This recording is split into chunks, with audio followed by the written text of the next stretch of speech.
All right, we are live, guys. Welcome to the Fantasy Football Goon Week 7 NFL UK edition.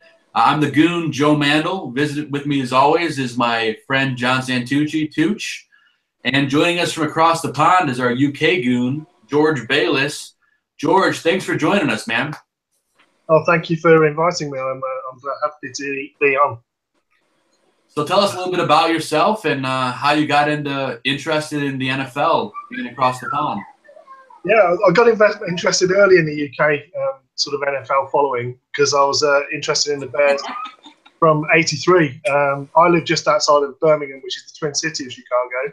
And at the time, we didn't have a great offense, but we did have a great defense under Buddy Ryan. And that, as the kind of player that I've later become, defense is big. I like big hitting. I like smash mouth football, and the Bears were definitely that. So I've been interested in football ever since. Obviously, since then, it's pretty much been downhill with the occasional flirtation with the Super Bowl against the Colts, which broke my heart after that for a touchdown. So, I've played football for getting on for 15 years in the UK for a team called Tamworth Trojans, as it was, Phoenix now, who are the current national champions. Shout out to Phoenix. All right. Yeah, when did you start playing football, George? How old were you? I was actually sort of 16 years old. I was playing legally because you're not allowed to play until you're 18. I lied about my date of birth for 2 years, and I was playing senior kitted football at 16 with the grown men in the UK. So since then, I'm 44 now, so do the math. a significant number of years. Luckily enough to be chosen for GB once, but that was a long time ago. Nice. Wow. Very cool. So obviously you got a London game today. Another one. More and more games going out to London. But can you tell us a little bit how popular is the NFL in the UK and kind of how do you see the game growing out there? It's massive. I mean, you've got two different types of leagues over here. You've got the collegiate leagues, which run throughout the winter, and then you've got the sort of the team leagues, which run in slightly different to the way it runs over in the States, but that's all the way through the summer. So as the Brit Bowl season finishes at the end of summer, the university game starts up, and then with obviously university players, it's not like there's a draft over here. You elect to play for whoever you want to play for. So the better the team is and the better the culture, the more people you get on your team, the better your team does, and that's the way that it sort of works over here. But participation in the UK game is massive. We're now exporting players to other countries, France, Germany, Austria, these Scandinavian countries. And certainly if you've ever been to a UK game, you'll hear a lot of different European languages, you'll hear a lot of different accents, you'll see European jerseys and even throwbacks to the NFL Europe days. So it's a massive following over here for football, and it does upset us a little bit when, guys from the States, I know it's your game, I know you invented it, we love it too. We're glad it's over here. And certainly in terms of having to lose a home game, I don't think that should be the case, but that's for NFL to decide, sort of who's going to be doing almost like a division, like a London division. Yeah. So it's, guys get a rest week between playing and that sort of thing. So yeah, definitely it's got enough participation. Wembley's 90,000 seats. That sells out every time. Wow. Twickenham's over 90,000 seats, and that sells out every time. So where's Twickenham? I'm not familiar with that stadium. Twickenham is also in London, but Twickenham is different to Wembley. It's much more conducive for football because it's a rugby stadium. Okay. So the turf is much better, cut up as bad as Wembley does.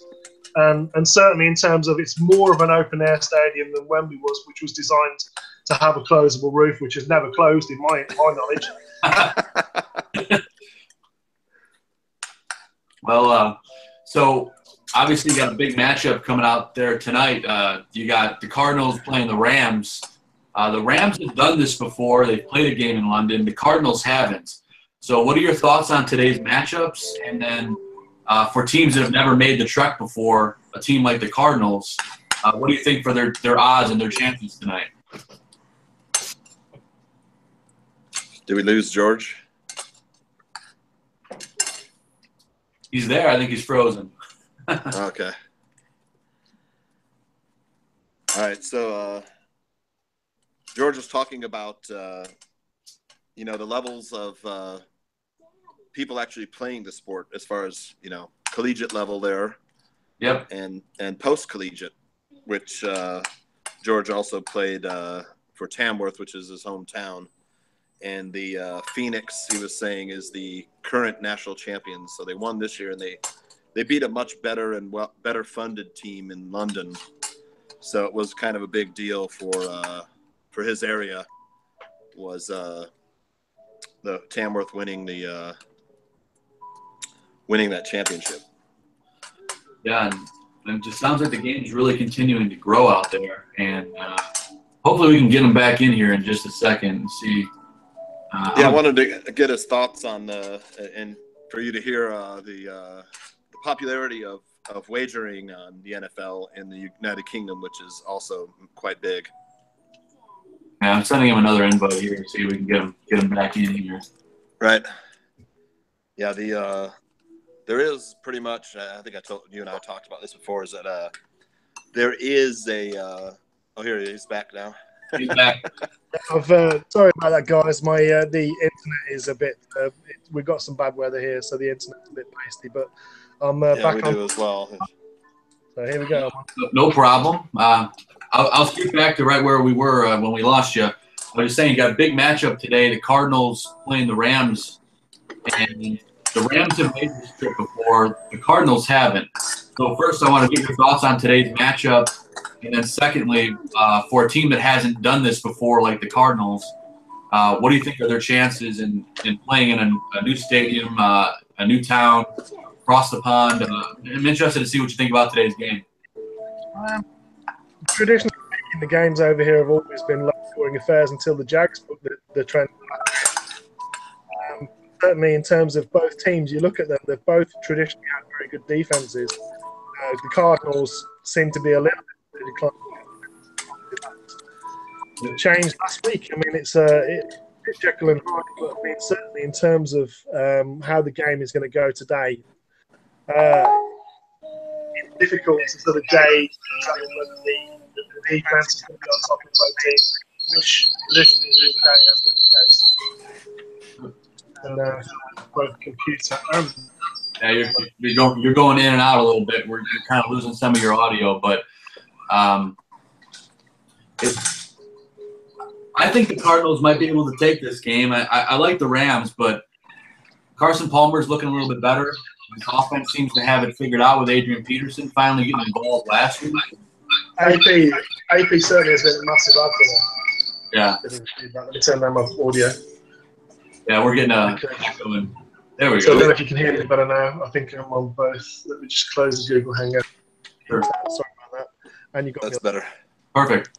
So hopefully there should be no feedback now. So AP is obviously a massive ad. I mean, a lot of people thought the decline had sort of finished, and he was now has been. I mean, certainly he's not back to his all-day sort of the way he used to be for the Vikes, but he's been very good the last 2 weeks. And I think in the UK, I think the running game got a lot of touches there as well, hopefully, and that will open Fitzgerald down the field. Yeah. Who doesn't have a great deal of everyone else on offense really on the receiving side. Yeah, Larry Fitz is getting targeted more and more every week. Yeah, getting more and more involved. But I agree. I think this week is for both teams going to be about the run game. Todd Gurley, and Andre Ellington will probably get involved out of that backfield early on as a third down back. And I think it's going to be a great game. You guys deserve to have a great game out there. We've seen a lot of stinkers this year. I'm interested to see what you think about that because you've seen a lot of bad play from some of these teams. And I don't know if that's because of the travel. I don't know what it's because of, but what do you think about some of these bad games that we had out there? I think some of it's to do with the atmosphere because it seems to be that there's not real home atmosphere as such in the UK games. It's certainly whoever seems to make a good play. The team, the guys in the stadium are very knowledgeable, but it's not so much partisans. Let's say back in the day, the London Monarchs game, certainly the crowd was much more invested and making an awful lot of noise when the other team was on offense, try and drown out the play calls. That's different to how it is now. Teams are generally interested in watching good play. incredibly quiet in there between plays until something happens, and then obviously then the noise ramps up. I think that does have an effect, and I think the other thing with it is that Wembley really isn't conducive for football. It's a soccer pitch. It's a soccer field. Yeah, it's not designed to take the kind of beating and heavy movement that you get with some of the size guys that you've got on certainly they're on a gridiron field.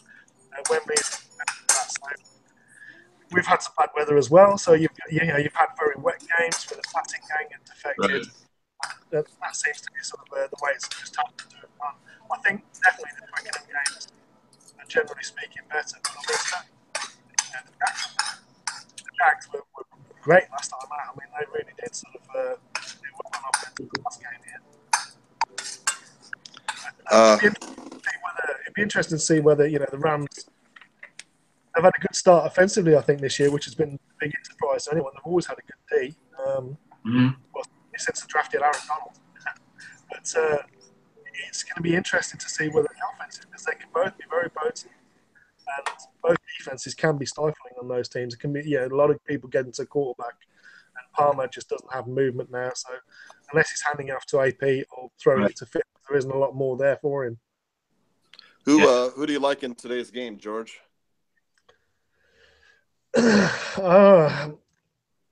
See, my head says Rams, and my heart says Cards. Believe it or not, so I think the Rams just seem to be.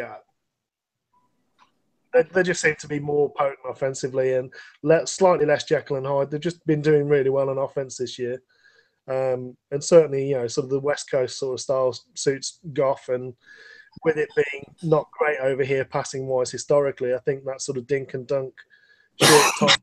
Those kind of things are going to suit him more than Carson Palmer, who's more of a downfield, stretch it out, throw it up for Fitz and see if he can come down with the ball.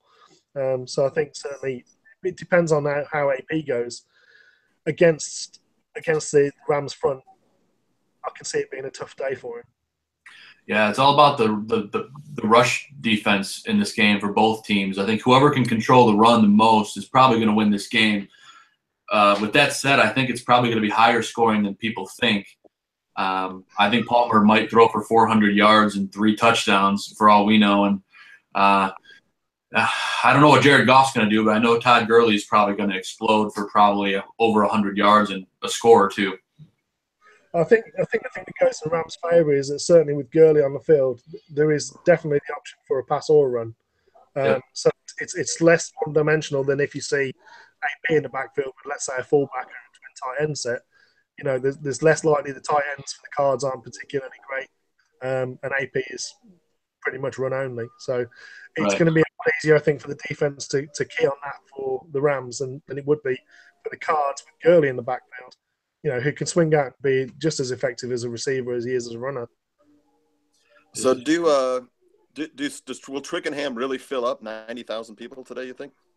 Yeah, I think the weather will be pretty much full. The beer is better in Twickenham because it's a rugby stadium.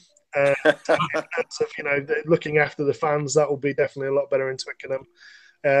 In terms of the stadium itself, for watching an event like football, again, it's less like a soccer stadium and more like a football stadium. So you've got the higher the higher banking on the actual stands to be able to get a better view of the overside, from the top-down view of the field, which is great for watching rugby. Mm-hmm. It's great for football because you get to sort of to see that chess match happening in front of you. You can kind of see, who's pulling, who's doing a stunt, who's doing a twist. You can kind of see all of that. Whereas when you're in a soccer stadium, you tend to be much lower down and further back. So you get a much flatter view. So as a viewing experience, certainly Twickenham, by far the better stadium out of the two. And do people tailgate in the lot? Yeah, there's a lot of that. There's a lot of that sort of Trafalgar Square in London, the centre of London, the week before, and then there's normally there's plenty of areas around Twickenham that's sort of car park and that sort of thing. Maybe not the same as a tailgate in the States. It's more of a we're hosting this kind of thing, try and get an atmosphere Right. going. And obviously, have you gone to one of these NFL games out here, George? What's what's the ambiance like? What's it like going and kind of getting a football game right down the street from you to kind of go see professional football? What's that like? It's great because you kind of, as someone who's played football and has watched football and studied it, coached and things like that, you've got a fairly good appreciation of the game. But you also see the difference between the skill set levels and the athletes here compared to watching the NFL, which is the top of the tree. But whilst we get to watch a lot of rugby over here, and there are great athletes there, the specialisation which occurs in football is certainly something to behold because you've got massive guys who can run just as fast as most sprinters. It's just it's freakish to watch in terms of the thing they do. And, but in terms of atmosphere, the 2 times that I've been, it's been absolutely smashing it down with rain. Dolphins was the first game ever, and then the last time I came was the Bears. In fact, where I got to see the Bears win, which that's a rarity. It's a celebration anytime. And there was that Matt Forte run at the from about the 30-yard line, and he cut back against the Bucks. And I can't remember who it was, but one of their defensive linemen absolutely killed his own defensive back. Oh. And, that was a great game, great win for the Bears. But today, I think, is going to be a good game. I think certainly better than some of the other matchups because I think it's going to be a lot closer than maybe some of the other games have been. For the wrong reasons, I think this is going to be closer for the right reasons. Previously with the Giants particularly, they've been horrible every time they've come over here. But see how the Rams and the Cards do today. If the Cards were to win, both teams would go to 4-3. And Seattle winning in New York today would also be 4-3, I think. Or no, actually, they'd be 4-2. So it'd be a really good not at the top of that NFC West. Yeah, and John and I talked about this a lot. We think this is probably going to be the best finish out of all the divisions because all these teams are kind of like neck and neck right now. And I'm just interested to see how it plays out. It's going to be a great division to watch. Yeah, I think what you've got in that division is you've got very much Jekyll and Hyde teams. On their day, they can beat anyone. They can play defense with anyone. They can play offense with anyone, and it's they can put points on people and they can stifle people. But when they get it wrong, they get it really wrong, and it's that's why it's so dysfunctional. I think, and that's why you're seeing such an even record. I mean, obviously, with everyone on 4-3 on the positive side, I mean that would be great. But yeah, I think that one's going to go down to the wire. You can't really see an outright champion of that division this year. Yeah, Joe and I talked about that too. It's a hard division to pick. I wanted to ask you about now that Aaron Rodgers has gone down, what you think of the NFC North. Yeah, sorry, I had to stop myself from cheering at that point, John. Aaron Rodgers going down. But I think it's there for the Vikes if they can keep a quarterback on the field with the division now. I think Huntley has been good in fits and starts, but I think he's going to get found out. The start. I think when he came in for Rodgers in that game, he carried on very well. That's because he was a backup. Not because he's the starter. I think the more teams get tape on him, the more you'll see from him as the same as it was when he was coming out of college, really. Decent quarterback. The Lions seem to just continually shoot themselves in the foot. So they've got everything there. They've got a good defense. They've got playmakers and offense. But just seem to not finish. I don't know what it is with them. I think it's Vikes and then probably Lions and then Packers just simply because of the fact they've lost their quarterback. And for the Bears, just hopefully lots of growth from Mitch Trubisky. I mean, if we can get on the positive side of even, that would be great. Hey, he's getting a lot of on-the-job learning, which is important, especially when he could just be sitting behind Glennon right now, which would be a waste of time. Might as well get him some experience in the league. I can't imagine that would be bad football too. Sit behind Glennon. To be honest, to have his level of talent and to sit behind what is basically a statue with a weak. Yeah, it's I think he'd be distraught by the end of the season. Yeah, George and I talked a lot about that, about how it just wasn't right to have the better quarterback on the bench during the Glennon games. Oh, yeah. Yeah, was suffering as Bears fans and arguing with other Bears fans who thought he should have still been sitting, which infuriated us. Something we haven't really seen from the Bears this year, which has been a staple of the last couple of years, and certainly is the friend of any rookie quarterback, is the tight ends getting more catches. I mean, yeah, sure, Miller's getting catches out of the backfield, and he's been a fairly reliable target. But Daniel Brown has always been impressive as a receiver in terms of a tight end, and Shaheen showed flashes, certainly in preseason, that he could be something certainly in the red zone. So I'm a little bit surprised that we haven't made more twin tight end sets. Sims is very patchy in terms of his catching, but when he gets the ball in his hands, he can be a real threat as well. But we haven't really seen much of the other tight ends in terms of the passing game. Shaheen's been primarily a blocker, which doesn't seem to be his skill set that everyone was talking about when he was coming out of college, out of Ashland. Yeah, how about will there be lots of wagering on the game today in London? Yeah, I mean, most of the betting in the UK seems to be outright, win or lose, and people tend to roll it up as accumulator bets.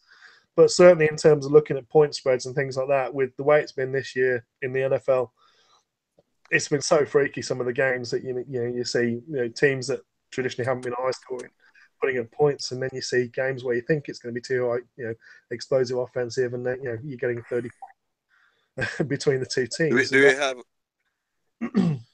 Do they use Vegas lines for wagering in the UK?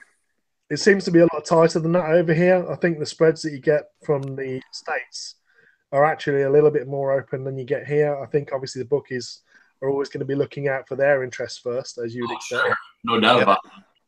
So I think certainly in terms of the spreads, they tend to move really, really quick over here because most of it's online betting. So that the point spreads, by the time you want to place your bet, it's already moved. And then obviously normally it goes against you. So you should be able to wager right at Twickenham, correct? Yeah, certainly there are betting booths actually within the stadium itself on the concourse. They're not allowed to be obviously out in the main stadium, but on the concourse where people get beer, you get betting. So that would be awesome if we could do that here. Beer and betting. Yeah, I wish we had that in the States. That way it would be actually so do I. For John and I, we have to go down to Vegas if we want to do that. Yeah, I mean, it's different in the UK. I mean, betting is legal here, so they do talk very often about betting responsibly and stop when the fun stops and things like that. But it is big business over here, and there are people who are very serious about it. But most people are just betting for their team or against their team, and in the hope that they will jinx the other side. So it tends to be not the big betting that you see, but it seems to be sort of like a 50p accumulator where you're putting like a 10-fold bet on each weekend, just in the hope of getting like 100-to-1 type odds off the 10 results. And the only thing comparable here in the States really is we can go to like the horse racing track and you can bet on the little machines inside there. So that's, if you want to compare it to something in the States, that's the closest thing we can compare it to. Yeah. I remember whenever I'm in the UK, the places I think are Ladbrokes and William Hill. They're like on every corner, in every village and every city. Yeah, I mean, certainly it used to be the case now, but I mean that's been dying out certainly of late. Less high street stuff and more online. Paddy Power and Bet365, people like that. Okay, I see. So more online now. Now, for today, do you have any fantasy players you'd be looking at to have a big day today? In terms of the NFL? UK, I mean, I think we lost you for a second, John. Can you repeat that? Oh, any game today, who are your fantasy picks to have a big day, George? I think, what have we got? We got Dak against San Francisco. I think that could be some nice scoring. It'd be interesting to see whether Mariota's back's better because obviously he's playing a horrible team in Cleveland. But I think certainly their run game, you got to fancy that against Cleveland at the moment. So any of the running backs, I mean, obviously they're a two-headed monster there, really. So it's difficult to know which one to pick, but certainly those are the ones that I'm looking at. And generally speaking, anybody against people like the Browns. I mean, you got to look at the offenses there. Fantasy football's pretty big in the UK, right? Yeah. There's a lot of people playing. There's in terms of defense, you got to like the Jags today. I think against Indiana. I think they're going to be a solid play in terms of a defense against an offense, and maybe even the Bills against Tampa Bay. That's going to be interesting as well because I think Winston, when he gets on a run of interceptions, it gets really ugly really quick. Same as Jay Cutler. So and Winston is banged up right now. He's going to play with that bum shoulder, but I imagine he could easily have 2 or 3 picks in him with that shoulder being all banged up. Yeah, I mean, particularly he's a guy who throws to tight windows anyway. Yeah. I can't see him changing his game to suit his shoulder. So, I think there is definitely some opportunities for some interceptions there in that game. I'm just trying to think in terms of who we've got running backs, what position, what position. Kareem Hunt, well, that was obviously Thursday, wasn't it? And he's just off form. Yeah. This week, I mean, what a great game that was. That was a great game. Yeah, I mean, you talk about the last, and Fournette looks like he's inactive. Yeah, so Chris Ivory getting the start in Jacksonville. He's a good play. I don't think he's going to put up 4 net numbers, but I think he's got a touchdown and maybe 80 to 90 yards in him today, I think. We did have a Twitter question on that, though, right, Joe? Yeah, we did. I could actually bring up that Twitter question right now. We got a Twitter question from one of our followers, Neath426. Should I play Orleans Darkwa or Chris Ivory this week? What do you think, George? If that was me, I'd be going with Ivory. Especially with Fournette out, I think so. Yeah. I think the Giants as well, they just seem to be so hit and miss in terms of their offensive line has been between absolutely horrible and inept to having a big game. What was it, last game out for Darkwa? He's had like 1 good game this year. Right. I think in terms of you look at the matchups between the offense against the defense and the running back who's in the backfield and the number of touches they're likely to get, I think you've got to go with Ivory there. Yeah, it's a good call.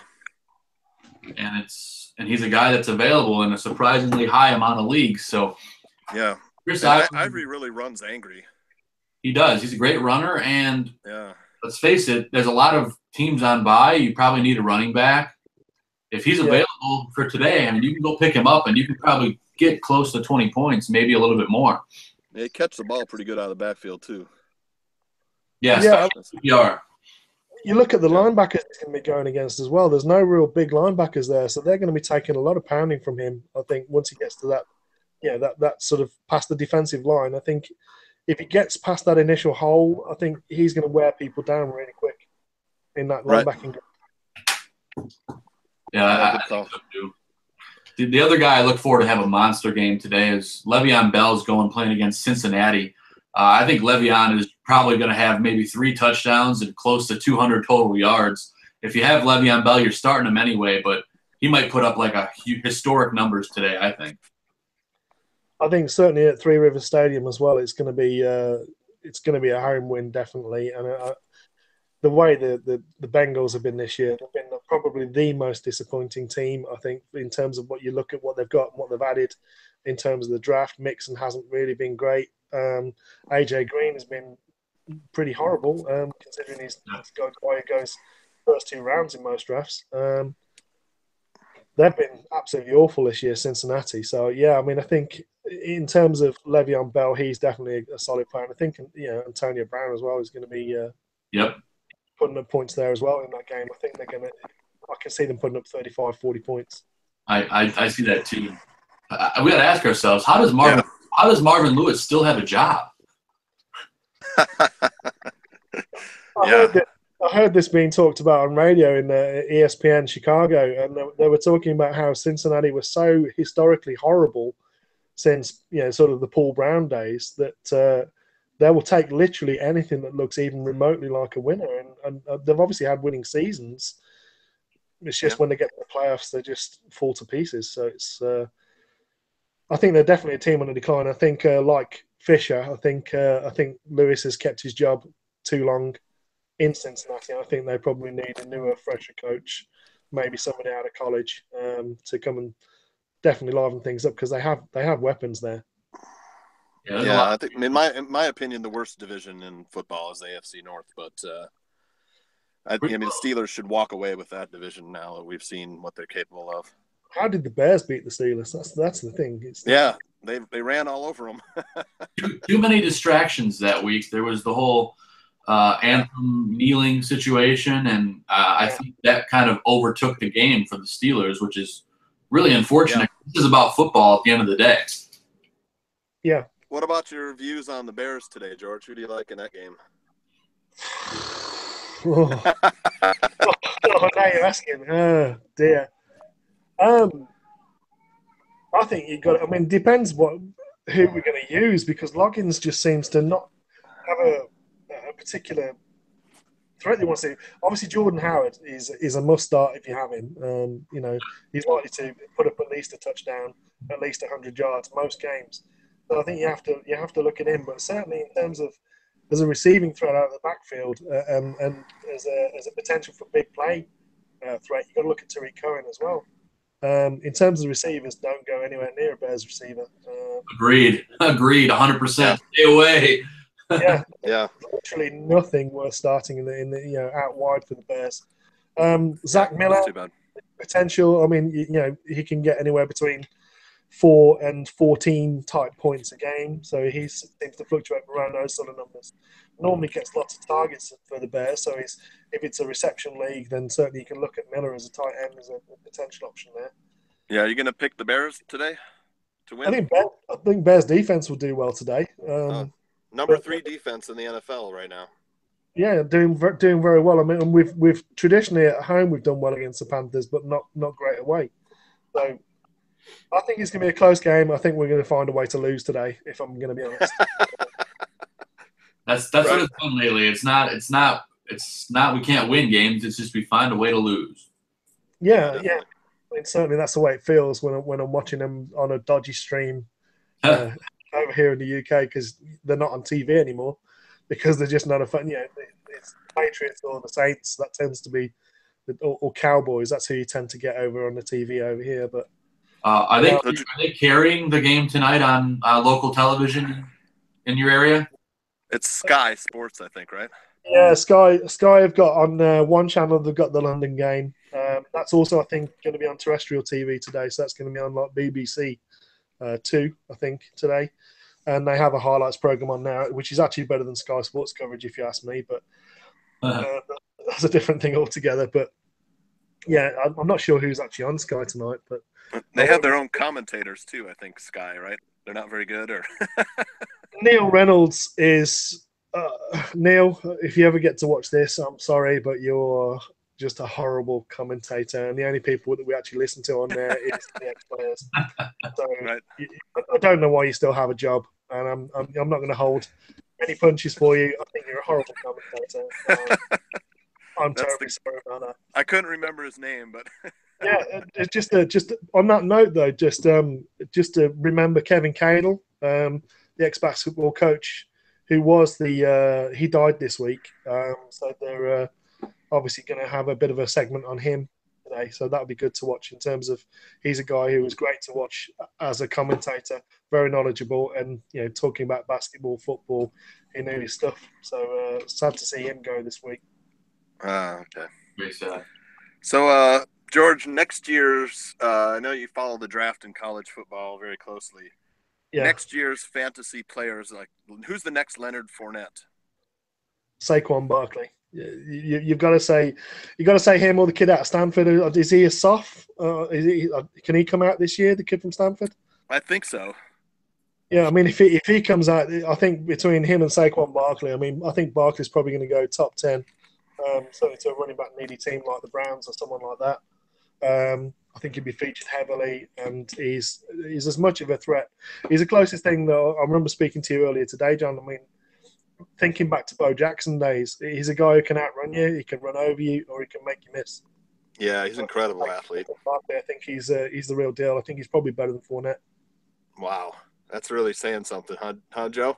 Yeah, for Fournette, it's been a great rookie class. I mean, you got Fournette and Kareem Hunt in the same year, and I mean, you had Dalvin Cook too, who was looking great until he got injured. But man, rookie class is great, man. Hits me right here, Dalvin Cook. Oh yeah, John had Dalvin Cook. I'm sorry, John. Yeah, he looked really good, man. I can't remember the name for the life of me off the top of my head, but the kid out of Toledo, and there was the kid from UTEP this year as well. They're both Aaron Jones.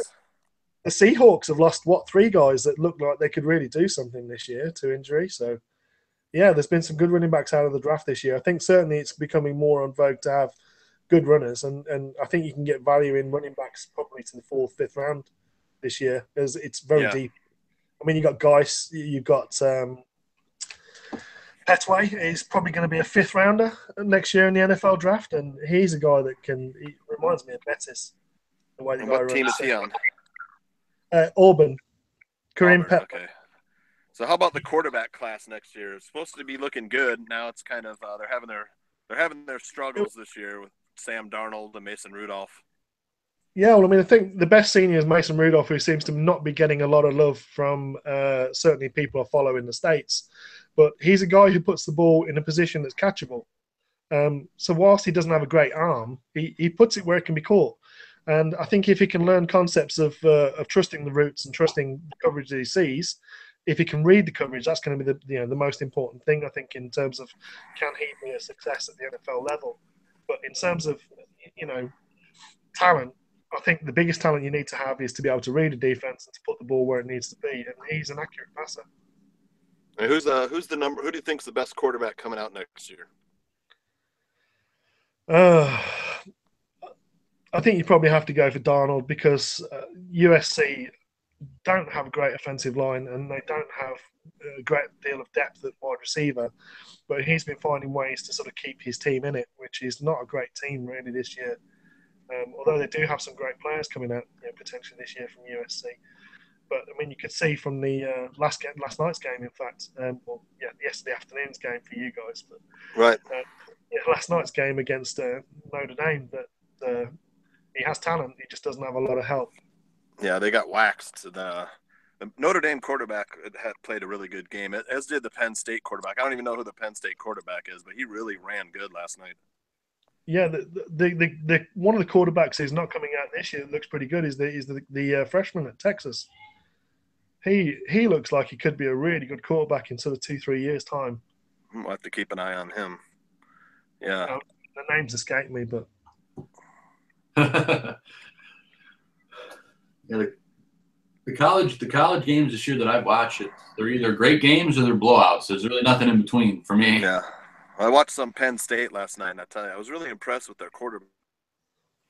Something that has been getting better in the college is the level of defense. There's a lot more teams becoming more stifling on defense. TCU have done very well this year in terms of their division, stifling teams. Michigan, obviously, the only reason why they've stayed in games is their defense, because on offense they're horrible. Yeah. But there are a number of teams. I mean, you got to look at Alabama if you want to draft anyone on defense this year. They got 2 defensive tackles who are going to be studs at the next level. Is it Deron Payne and Deshaun Hand? I think those 2 guys in the interior. You're looking for a Chris Jones. Deshaun Hand, you're not going to be far away, I don't think, with that. Right, and of course they sent Jonathan Allen, who's a big part of that Washington Redskins defense. And I got to tell you, Washington's defense is pretty good with Allen in there. Much improved, opposite him. For sure. Definitely improved substantially. Allen has been a monster. Yeah, he's out for the season now, is he? He's on injured reserve, I think. Is he? Oh, that's too bad. I didn't know that. I think he had an injury about 2 weeks ago, but good player. I think he's played hurt all year, but boy, he's really been getting off blocks and making plays. But I think he was hurt coming out of college. I think that's why he dropped. But certainly for him to play and continue playing at high levels, testament to him. Right. And obviously the Detroit Lions took a guy out from Bama, didn't they, the year before, defensive lineman who's been playing very well for them on the interior. Right. Rush up on these names if we come on again, guys. I know. It's all right. No, that's the fun of this, is we're just kind of hanging out, talking football, NFL, both in the States and now in the UK, which is great to see. People really play fantasy football heavily in the UK as well. I mean, it's all, probably almost as popular in the UK as it is in the US. Would you say, George? Yeah, I mean it's becoming that way because there's a lot more of it being played in universities, and because universities are playing it, it's now starting to filter into high schools. So Right. I mean, certainly the team that I used to play for and I followed, the national champion Tamworth Phoenix. Shout out to Phoenix again. They do outreach programs to local schools. So they go and take kit, show the kids the ropes, show them flag football so they can do it without the kit, and obviously invite them down to training sessions if they want to play kitted ball. So we're certainly trying to expand the number of people playing the game and enjoying the game, and certainly in terms of even if you don't want to be a player. The level of strategy which is involved in American football is extremely understated, both for the casual fan and even for some people who sort of watch the game religiously, maybe don't sort of get into the game as much, but certainly in terms of football, it's a strategist's dream. It's akin to chess with like helmets and shoulder pads on. It's a great game. So Joe, run through the games real quick and what was that, John? I'm sorry. Good to hear, buddy. He wants to run through the games that we've got today. Oh, sure. Sure. Well, let me pull up my little list here because I always keep it handy in front of me. Winners and losers. Or pick the winners for George. So you got Ravens, Vikings today. I like the Vikings just because of their defense. Yep, me too. Ravens are kind of in downward spiral. What do you think about that game, George? I think Thielen's going to have a big day today. Agreed. I mean, he's probably actually, you're looking at a 1 or 2 receiver now. He's regularly getting lots of targets and doing well when he gets it. So, and I think the Ravens are just horrible on offense. I mean, I think with the Vikes defense against the Ravens offense, and if the backup QB can play as well as he did recently, then I think they're gonna run away with that one. Yeah, Case Keenum has looked way better than I thought he would. He looks better than a banged up Bradford, that's for sure. But I still think Stephon Diggs probably can break free and get a couple big plays in this game. It's just whether he's happy. Since he's come back from the concussion, he seemed not the same player. Yeah, last week he was too bad. Last week. One of my favorite players too. I had him last year and he was great, and then he get hurt. But he's done well for me this year, Diggs. Yeah, excellent receiver, great player. Are you looking at anybody on the Ravens that you would play in this game? Anybody from the Ravens, maybe the DST possibly if Keenum doesn't play that well. But I mean, good special teams on the Ravens. There's no one really in terms of they're great at turnovers. The Ravens, I've noticed. I mean, they do a really good job turning the ball over.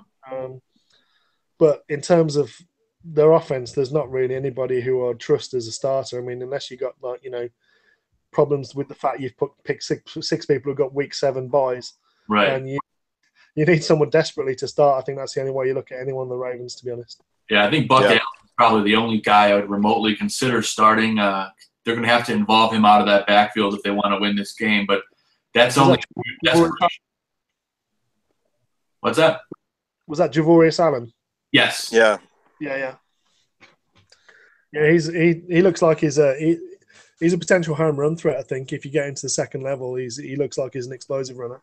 And didn't they get the guy from Arkansas? What's his name? The other running back they got? Alex Collins. Collins, that's him. Yeah, he looks like too. But again, I wouldn't trust starting with either. I mean, if you got flex weeks issues, then potentially one of those is a running back. But there's not really anything else for the Ravens I'd go with. Yeah, we won't touch the Ravens in this game, other than the defense. We already talked about the Titans-Browns game. Clearly, we all like the Titans. But the other game, and you talked a little bit about this, but the Jaguars going to Indianapolis, that defensive unit's probably one of the best plays all week. They could probably get you close to 20 points. Yeah, I can't see anything but a Jags win there. I think they're going to dominate the possession of the ball. I think their defense is going to have a bit of a field day. Obviously, the Colts have traded away or lost from free agency most of their best receivers, so there's not a lot of help there for Brissett. Although he's done better than I expected coming out. Yeah, he's a good player. He's done well this year. But Marlon Mack is a potential guy that I like from the Colts, though. I was talking to John last year when he was coming out of college as being one of the backs that I really liked. He reminds me of Marshall Faulk the way he runs. Yeah, he's a good player. I liked him too. I wanted to snap him up, couldn't get him. Somebody got him before me. His stop-start ability and go again. He's just a really explosive runner, and he seems to be so shifty in the hole. Kind of like a quicker version of Matt Forte, if you like. Yeah, next year he'll be a popular pick. Next year, especially if Luck comes back. Retires. I don't know if he's going to retire or not. He says he has no plans to retire, but once Frank Gore gets out of the way, Marlon Mack is a top 10 running back, in my opinion. Yeah, agreed. I think Marlon Mack is going to retire Frank Gore, if I'm being honest, or he's going to have to find. Yeah, I like Jaguars. The team most likely to move to London, or the most popular NFL team in England. Yeah, their owner has ties to the UK, Shahid Khan. So and they're investing heavily. I think part of the package with the Tottenham Hotspur football team for the stadium is actually being part financed by Jacksonville. And obviously they're a small market team in the US, with Jacksonville not having a massive audience. London, 20 million people. You don't have to be a genius if you want to sell merchandise to want to move a team to London if you get the opportunity, I don't think. Particularly with the pound against other currencies being as weak as it is at the moment. I think in terms of as a financial decision, it makes absolute sense if the team is going to do it from the States. Now is the time, really, with the way that the financial markets are and the value of the pound against the dollar. It's the weakest it's been in a long time. So if you're going to buy, I think now's the time. Yep. Yeah, well, I'm interested to see how it takes off in the next couple of years. Obviously, we're getting more and more London games as we go. So I think the way they're leaning, I guess we'll have to see how the league would accept that. But I like seeing branch out. I think a home team here would do better than the rotational games. I mean, the World League of American Football, they were selling out Wembley then, and that was the London Monarchs. I mean, against Berlin Thunder or Frankfurt Galaxy and stuff like that. I mean, 90,000 seats sold out every week, and the noise was immense. So I think it would do better than the international games as they currently stand. Yeah, I'd like to see that. I think the league is leaning in that direction, and it would help grow the game, grow the audience, and like you said, it makes financial sense. I don't know how some of the players feel about it, but I'm interested to see how that would work out. I think when you factor it, if you took, I think the way you do it is you base yourself in the States for say week 1 to 4 and week 12 to 16, and then you'd have 8 home games in the middle of the season. So I think that would be the way that you do it. So teams that are traveling only have to do it in a block. That's a good idea. Getting the bye week after in that period, and then the teams that are going to be from the UK going over, I think you would have them traveling to the States, basing themselves in the States for the first, and last 4 games at the start, 4 games at the end of the season, and then 8 home games in the middle of the season. I think you'd sell it out every single week. I think that would be the best way to make it work for teams in the States and the team here in the UK. I think that's a good idea. Could you imagine there being a Super Bowl in London, maybe at Wembley or something like that? That'd be amazing. Yeah. I could. I think it'd be sort of far more interesting if it was Mexico City. I mean, it would. That'd be a hell of a party, wouldn't it? In terms of a place to go. Sure. It would be great. Yeah. So what's the next game, Joe?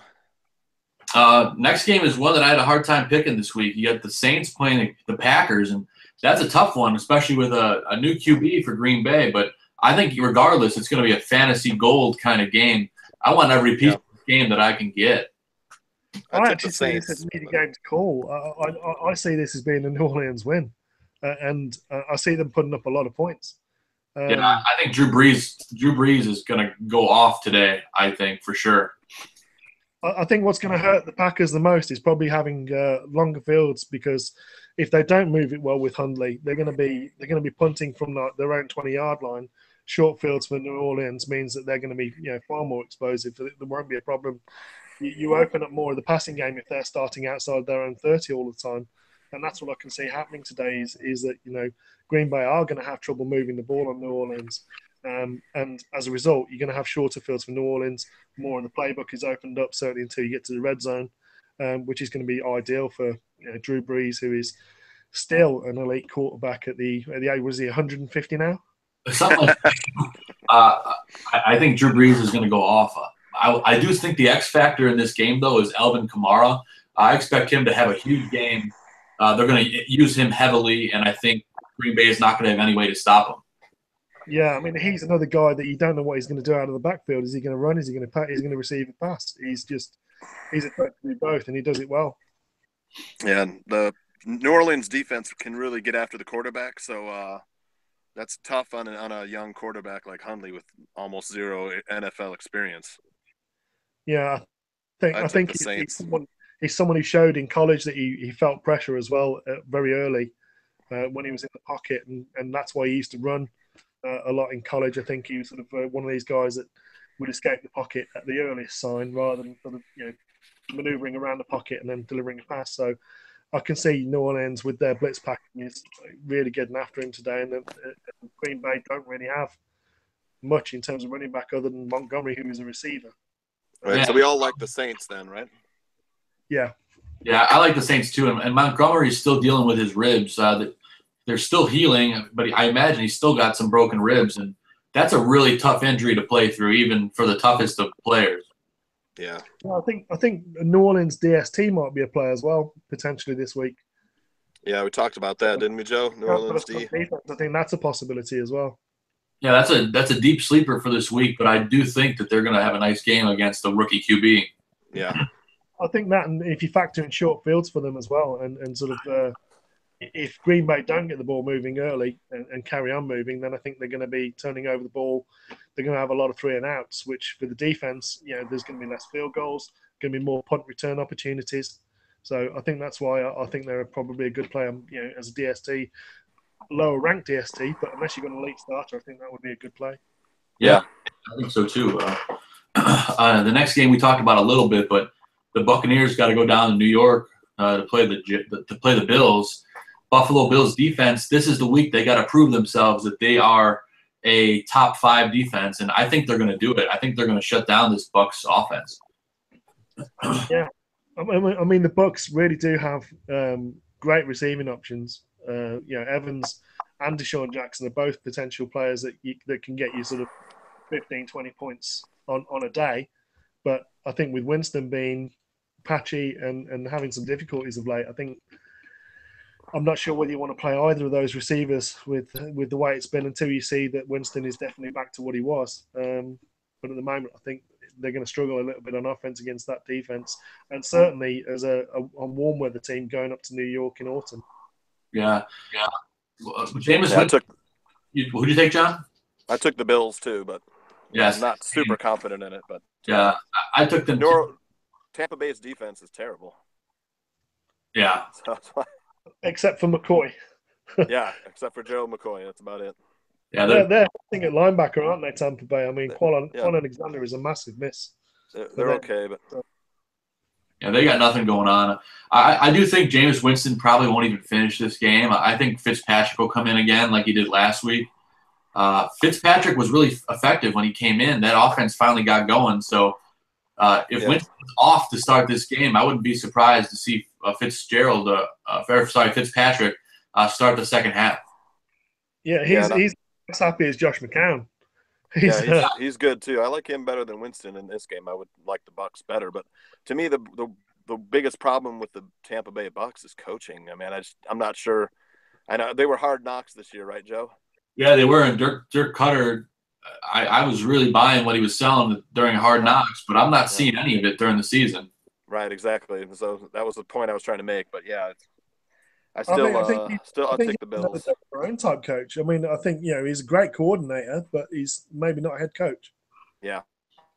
Yeah, that's the vibe I'm getting from him right now. But we'll just have to see how they respond to their adversity. We'll see what they do today. Do we all like the Bills, or? Yeah, we all like the Bills, I think. Okay. I like the Bills. And in a game that a couple weeks ago I had no idea that it would remotely be a good matchup, you have the Jets going to play the Dolphins in Miami. The Jets are a team that is way better than I thought they were going to be, and the Dolphins are way worse. So what do you guys think about this game? I like the Dolphins in this one. I like the Jets are like this one of the worst teams against the pass. So I think the Dolphins have a good chance of moving the ball through the air. And, of course, they have a strong running game, and Jay Ajayi and Jets seem to be banged up at running back. Powell Miami defense also fairly good, too. I think this is possibly the most Jekyll and Hyde two-team yeah. in the NFL. Do you get good Jay or do you get bad Jay? I mean, and does he show up in each quarter? Because one thing that he loves to do is throw red zone picks, which hurts his teams in ways that are immeasurable when you've got a running back like Jay in the backfield. He could be getting more points for his fantasy owners by running in the ball rather than Jay audible-billing to a pass that he then throws to a safety or a corner or a defensive lineman or whoever it is he throws the pick to. Yeah. Miami, if the Dolphins run the ball, I like the Dolphins. Miami, when they're on it, they're a great team, and they got two good receivers. They got a great tight end. They got a great running back in the backfield, but they have a dysfunctional quarterback. I hate to hate on Jay. Everybody on the Bears fancy the Facebook Bears group knows that I love Jay Cutler. But he's. I don't know how you can possibly bet on Miami or the Jets. The Jets are actually, I think, on the rise. I think they're going to win today. Okay. So I've got the Dolphins. George has the Jets. You have the Jets? What do you like, Joe? I'll take the Dolphins. Miami, only reason being that the tiebreaker for me is that they're the home team. I think Jarvis Landry probably could have 20 catches in this game. 20 catches for 7 yards. Typical Jarvis Landry game. Yeah. You haven't watched Jay Cutler play quarterback. He only throws 35-yard passes. That's fine. He's got 20. He'll have 20 catches, but 10 of them will be 90 yards. All right. So 2 Dolphins and 1 Jets. Jets then. I think Jay Ajayi will probably have a big game. I hope so. I own him, so that's why. I'm hoping Landry does for the same reason. Yeah, I have Landry too in the same league, but so obviously we're getting towards the second half. We're finally getting to the second half of the season. George, who do you have for the second half being kind of like a second half sleeper for the season in terms of players or defensive units or anything like that? I think defensive unit, you got to like Jacksonville. I mean, obviously they've been doing well. It's easy to say that right now because their secondary is so good and they've got so much pressure off the edge. 2 recent first round picks there, and obviously with Calais Campbell playing as well as he is, they're a great defense right now. In terms of other defenses out there, just looking across the teams, there's not a great deal that inspires me week on week other than the Jags. But just looking at the one team to avoid, I'd like to play against the Cleveland Browns. Oakland seem to be letting up a lot of points. Their defense was great last year, but it really isn't doing anything this year. But, you got to like Philadelphia, I think, there's a potential. No one's really been talking about their D, but they are good week on week. Yep.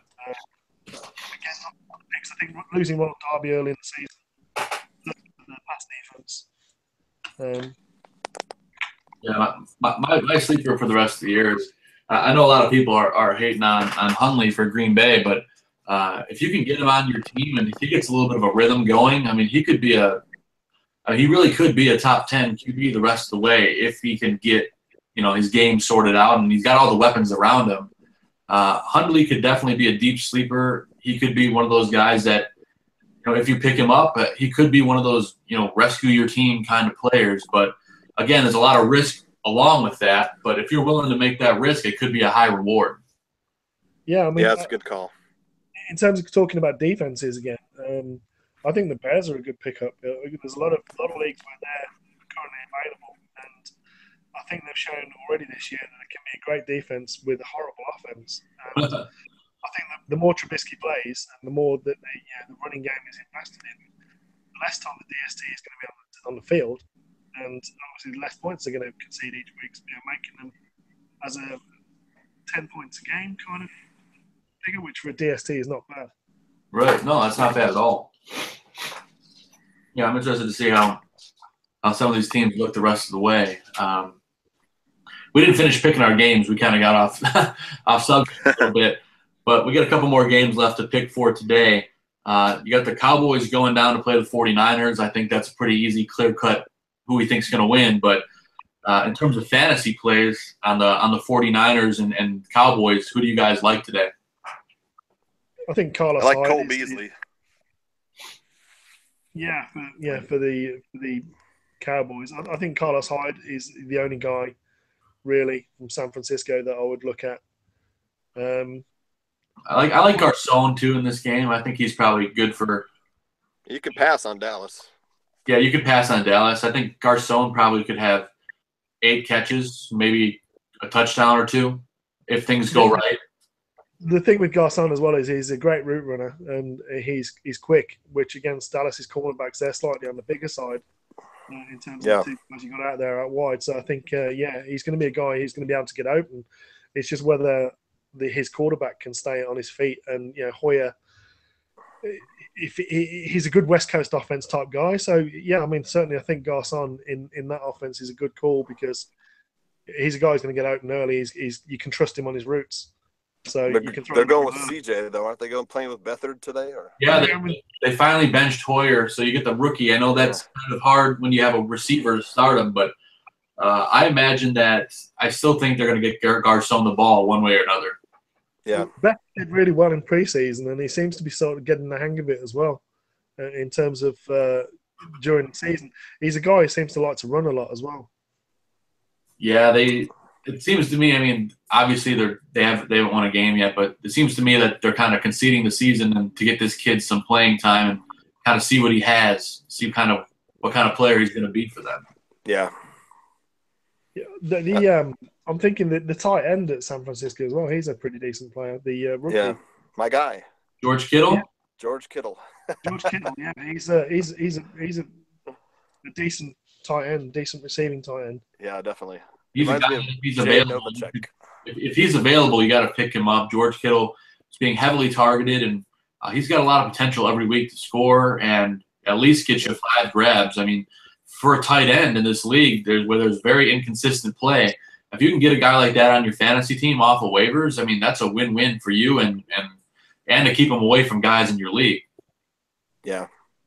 Yeah, I think he's the closest thing to Witten that I've seen come out in a few years. He's a very crafty route runner, great against zone defenses. He's not really going to outrun anyone or out-athlete anyone. He's not that kind of matchup. But he's a guy who's going to find holes in zone defenses, and he's going to make the catches, the tough contested catches. Yeah, he's a tough runner too. But, I like the Cowboys in this one. What do you guys think? Yeah, definitely the Cowboys. I can't see anything. 100%, no doubter. Yeah. Yep. We talked a little bit about the Bengals going into Pittsburgh to play the Steelers. Obviously, we all like Steelers in this game. Yeah. But on the Bengals side of the ball, I can't think of anybody besides A.J. Green that I'd even consider starting in this game. Yeah. Well, Mixon isn't really getting the touches, is he? The running backs, you can't trust anyone from Cincinnati because they seem to play so many. Yeah. You get 4 guys starting in one game. Well, 4 guys playing in one game. There's no one you can trust there. Just AJ. Dalton is a slight upgrade on Brandon Whedon at the moment. Yeah. He's that kind of player. But yeah, I can't see anything. I can see Pittsburgh sticking up 40 points tonight. Yeah, we all like the Steelers. We like the Steelers, and the next matchup for me could very well be the game of the week. You got Denver going down to play the Chargers. I like the Chargers in this game. They're starting to look really good. I do too. Yeah, certainly. Melvin Gordon's looking really good at the moment. He's looking like he was as a college player, just a home run threat every single time he gets the ball. Yeah, so fast. He's and Hunter Henry. Yeah, he's decent tight end again. Receivers, so. I mean, there isn't really one guy who stands out. I don't think from the Chargers as a receiver. Yeah, both teams are banged up at receiver this week, but they did announce that Keenan Allen is going to play in this game. So I think even with his shoulder being a little banged up, I think Keenan Allen will have a nice game here, even against this Denver secondary. I'm a little bit reticent for that reason on touching any of the receivers for the Chargers, simply by virtue of the fact that Denver's secondary is so good. Yeah, very good secondary. But Chargers also can get after the quarterback. Joey Bosa and Melvin Ingram. For an upset this week, though, is the Chargers. You like the Chargers in this one, George? Yeah, I think they're a possible upset today. Oh, okay, so Denver to win then. No, I think the Chargers are going to get it today. Oh, okay. The Chargers are home dogs then. I would take the points in that one. Yeah, I always like the home dog. Yeah, me too. Well, almost always. Yeah. But Super Bowl repeat today, isn't it? Yeah, Super Bowl repeat. Yeah, the game I'm most looking forward to. Yeah, tonight you got Atlanta going down to Gillette to play New England, and they might score 800 points in this game. Yeah, I think Brady's is he starting to show signs of decline? Well, a little bit. They're running. He's got a bum shoulder. He seems to be getting hit more this year. Yeah, he's a very crafty guy. Gets rid of the ball early. His movement in the pocket is great, and obviously he's going to be a Hall of Fame quarterback when he retires. But yeah, I think he's showing signs of slowing down. And with Gronkowski, is he fit? Isn't he fit? Is he going to finish a game? It's that's his favourite target. And was it Dorsett that they got in one of the trades this year? For Jacoby Brissett, they got Philip Dorsett in return. They haven't used him. I mean, he's a guy that have hardly played. It's just he seems to be, he's a great receiver, and he's just not getting the ball. Well, I think you've seen the emergence of Chris Hogan. You've seen Danny Amendola. You've seen a wide variety of guys that just you haven't seen Dorsett. So I don't know if he's just not getting the playbook, or if they are going to unleash him at the mid-half of the season. There's always a plan with Belichick, so you never know if he's got something up his sleeve. That is a Belichick move, isn't it? Is get the guy up to speed in the first half of the season, and then he's the go-to guy in the second half. So he might be a guy that's being dropped by a lot of people. If you've got room post your bye week, stashing on the back end of your roster on your fantasy football. Yeah, he's a wait-and-see kind of guy, and I think he could be worth the risk if you can get him on your squad. This game, I don't think he's going to get that involved in this game, but who knows? But I do think that James White is going to be heavily involved in this game, just like in the Super Bowl, catching some balls out of the backfield and never knowing what he's going to do. But this is pretty unpredictable Patriots offense, so you never know what's going to happen week to week. And the Falcons' defense has been pretty solid all year. I mean, they get after guys. You guys both like the Falcons, then I take it, because I took the Patriots, but. I think if I'm betting my own money, it's going to be the Patriots, but my heart says Atlanta. I want Atlanta to sort of really rub their nose in it at home, if I'm being honest. Yeah, I mean, I think Atlanta's the way better team right now. That's why I took Atlanta. But every time I bet against Brady this year, Patriots always find a way to win. So yeah, just because I picked Atlanta, the Patriots will probably win. Yeah. But that's how it goes. 2 Patriots and a Falcons. Okay, so George and I like the Patriots to win, and Joe likes the Falcons. Yeah, we'll see what happens tonight. It's going to be a great one to watch. I can't wait. Yeah. And then the only other afternoon game we didn't talk about was the Seahawks going down to New York. I don't think this is much of a contest, boys. What do you think? Yeah, I think the Seahawks are going to win it, but it's. Would it be a game that gets over 45 points? I mean, what's the spread on that in terms of you looking at betting? What's the over/under? Because that's certainly going to be the best bet there, rather than an outright. Yeah.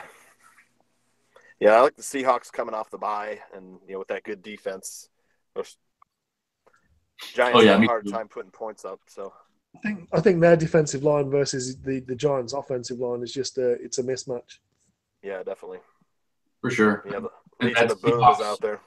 Yeah. The Seahawks defense is the top play today.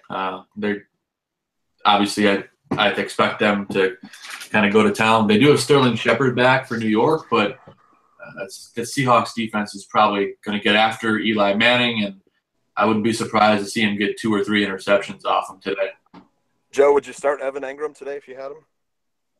You have to, because there's not a lot of tight ends that get the volume that he does. I don't think he's going to have a great game, but if you have him, I think you have to play him. Yeah, he's been a pretty good player for a rookie. Been a pretty good, if you picked him up, he's definitely paid some dividends. The rookie tight end class has been really poor this year, I think, in terms of fantasy. It's except for him and Kittle. And Njoku's been all right though too. Yeah, it was the guys who seem to be taken later in the draft that seem to be doing better. I think there's less expectation. And I think they're probably guys who are more rounded tight ends than the receivers that went in the first round. Engram and Howard. Where has Howard been this year? Yeah, they have Cameron Brate, and he's just been excellent. Cameron Brate's a really good red zone target. He seems to be a good player at tight end if you've got him available. Oh, yeah. Yeah, he'd be a good play today. He got dropped in a few leagues I was in early on in the year when he wasn't getting involved. So Brate is out there in some leagues, and if he is, that's a quality option you can add to your team. I've got Brate and Ertz, so he touchdown the past 3 weeks. He scored the touchdown the past 3 weeks, I think, right? Yeah. Cameron Brate. He's on a real run. So, yeah. And then another guy that I think a lot of people dropped, Greg Olsen, when he got hurt. He's already out of that walking boot, and he should be back within the next 3 weeks. Yeah. I was in a league, someone dropped Greg Olsen, so I picked him up. So now I have Ertz and Greg Olsen. So wow. When he gets healthy, I could probably trade one of them. Well, I'm glad he's not playing against the Bears today. Yeah. Yeah, that's I kind of want to pick the Bears today. I mean, I think they have a chance to win. You get Cam Newton to make enough mistakes. You can put a victory on him. You saw that Philadelphia, did that to him last week. I think I like the Bears D against the Panthers. I don't think there's anything to fear there in terms of their offense. I mean, Calvin Benjamin, the receiver, is probably the best play, I think, in terms of their offense. I mean, Newton, he's a sort of a mid-range kind of guy at the moment, isn't he, in terms of his performance over the year? Yeah. So the last game we have to cover is Monday night, which is, I think it's going to be a great one. We got Redskins, Eagles. Boy, oh boy, it should be a fun one to watch. Carson Wentz has looked like a man on fire this year. He's been fantastic. Same thing with Zach Ertz. Alshon Jeffrey hasn't gotten as involved as I expected, but this might be the week for that to happen. What do you guys think? I think Jeffrey's started to show himself for what he is. I mean, he's a good number 2. He's not a number 1 receiver. He's definitely a guy who's a go route back shoulder throw. He's a guy who can go up and get it, certainly. But in terms of as a regular receiver, moving the chains, getting lots of receptions, he's more of a hit and miss. He's more of a touchdown or bust kind of receiver, I think. In terms of Philadelphia, the team, I think they're greatly improved, both offense and defense. Yeah. Yeah, if Alshon's against Josh Norman, I know Norman's banged up, but I don't think Norman's even playing in this game. He's out, isn't he? Okay, so Alshon could have a big game then. Yeah, Josh Norman's dealing with, I think, something going on with his lung or something. Okay. So he's going to be out probably another couple weeks. So Alshon Jeffrey could get open in this game, and I think the guy to be a real sneaky play here is Nelson Aguilar. I look for him to get open a lot in this game, and him and Zach Ertz, I think, could be open across the middle. And what do you guys think about that? I like the Eagles in this game for sure, but Washington just can't run the ball. The Eagles have a little better running game, but Carson Wentz really makes a lot of plays. Yeah, I mean, I think having a big blunt in their backfield doesn't hurt them. And I think in terms of Aguilar, as you mentioned, I like him because he's a good route runner. He's a guy who's very savvy and he gets open. And Wentz is the kind of guy, in terms of his experience now and being able to see the field, he's getting better week on week. And having a guy who constantly gets open in Aguilar, I think he's going to get a lot of receptions, certainly. The yardage just depends on whether he breaks one. Right. That's the thing with Aguilar. He's he might have 2 catches, but it could be for 100 yards and a score. So it depends on how he gets open. I also think Wendell Smallwood's probably a good play in this game too. He's been a little banged up the last couple of weeks, but he is going to play in this game, and I imagine they'll use him out of the backfield kind of in like a Le'Veon Bell kind of way, Gio Bernard kind of passing out of the backfield and kind of catching the defense off guard. The thing with the Redskins as well is that the running game seems to be so off this year compared to what it has been.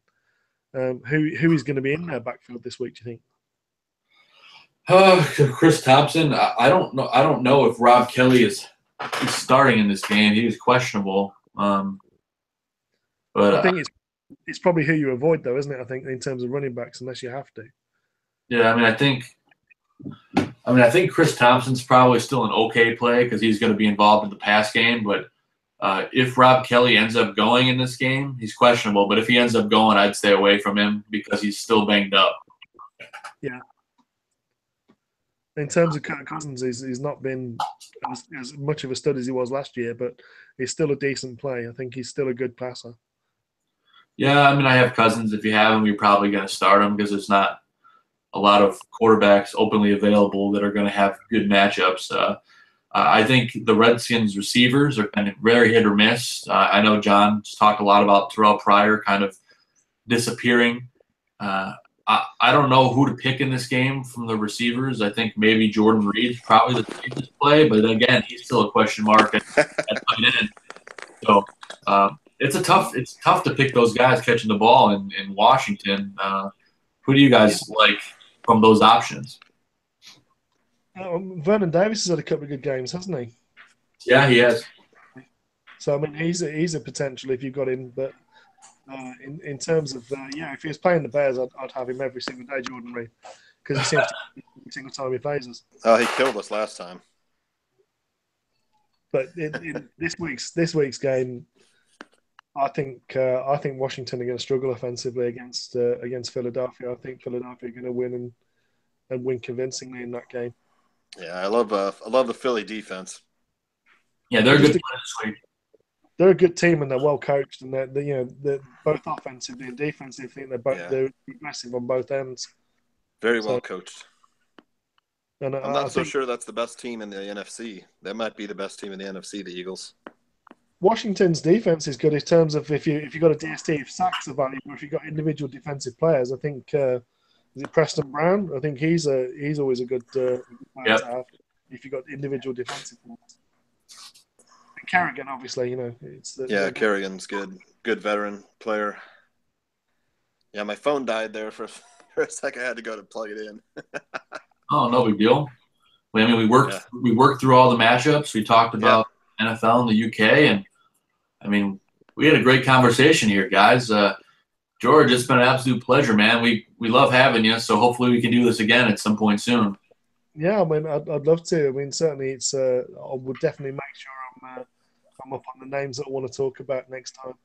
A little bit more prepared. But yeah, thank you for having me, and I'm looking forward to watching the game, which kicks off in about 26 minutes. Nice. Yeah, definitely. We timed this out just in time for everybody to be able to watch the game. So, yeah.